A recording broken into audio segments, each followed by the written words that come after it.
इस संसार में जिसने जन्म लिया है उसकी मृत्यु होना निश्चित है। ऐसा माना जाता है कि कर्म ही मनुष्य का सब कुछ है। कर्मों से ही भाग्य की उत्पत्ति होती है, इसलिए जिस व्यक्ति ने जैसे कर्म किए होंगे उसके आधार पर ही उसे अगला जन्म मिलता है।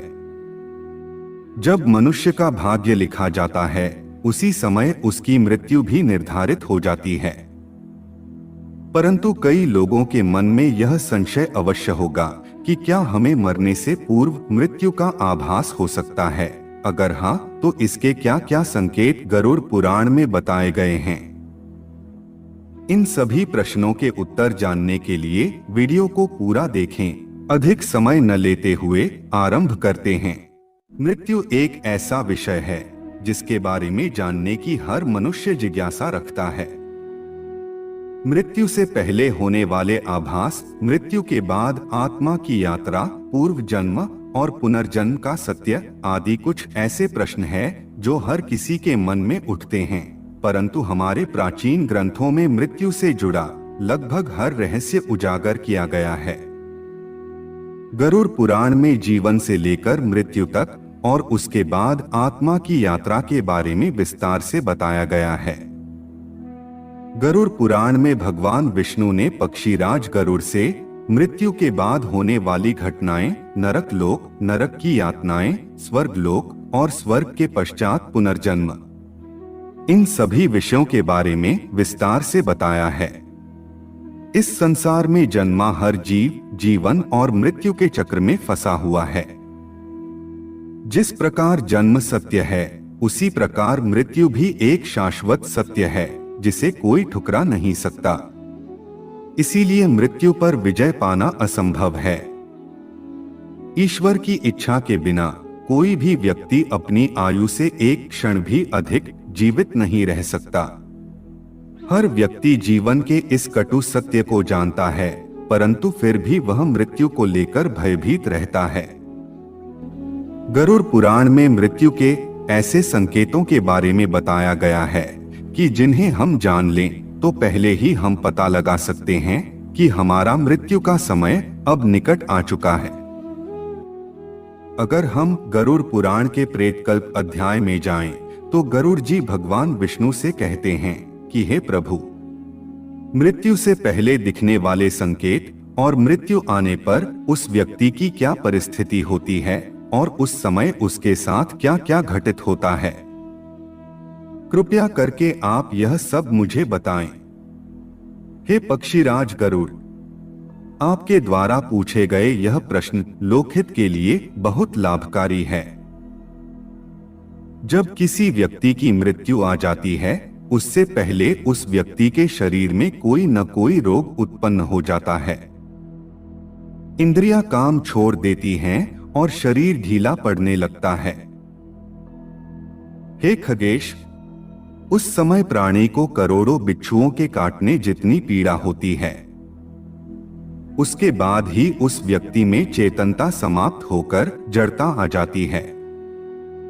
तदंतर यमदूत उसके समीप आकर खड़े हो जाते हैं और उसके प्राणों को अपनी ओर खींचना शुरू कर देते हैं।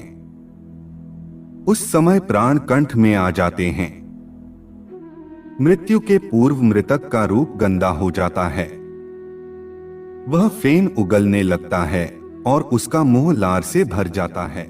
जो लोग अज्ञान तथा भ्रमित करने का उपदेश देते हैं वे मृत्यु के समय महा अंधकार में फंस जाते हैं। जो झूठी गवाही देने वाले, असत्यभाषी, विश्वासघाती और वेदों की निंदा करते हैं वे अति कष्टदायी मृत्यु को प्राप्त होते हैं। उनको ले जाने के लिए लाठी एवं मुद्गर से युक्त, दुर्गंध से भरपूर एवं भयभीत करने वाले दुरात्मा यमदूत आते हैं। ऐसी भयंकर परिस्थिति देखकर प्राणी के शरीर में भयवश कंपन होने लगता है। उस समय वह अपनी रक्षा के लिए अपने माता, पिता और पुत्र को याद करके जोर जोर से रोने लगता है। उस समय प्रयास करने पर भी उस जीव के कंठ से एक भी शब्द स्पष्ट नहीं निकलता। भयवश वह प्राणी की आंखें नाचने लगती हैं। उसकी सांस बढ़ जाती है और मुंह सूखने लगता है। उसके बाद वेदना से आविष्ट होकर वह अपने शरीर का परित्याग करता है और उसके बाद वह सबके लिए घृणा योग्य हो जाता है। वह अंगुष्ठ मात्र शरीर हाहाकार करता हुआ तथा अपने घर को देखता हुआ यमदूतों के पाश द्वारा इस नश्वर शरीर से निकाला जाता है। शरीर से जीवात्मा को निकालने के बाद यमदूत दक्षिण दिशा की ओर प्रस्थान करते हैं।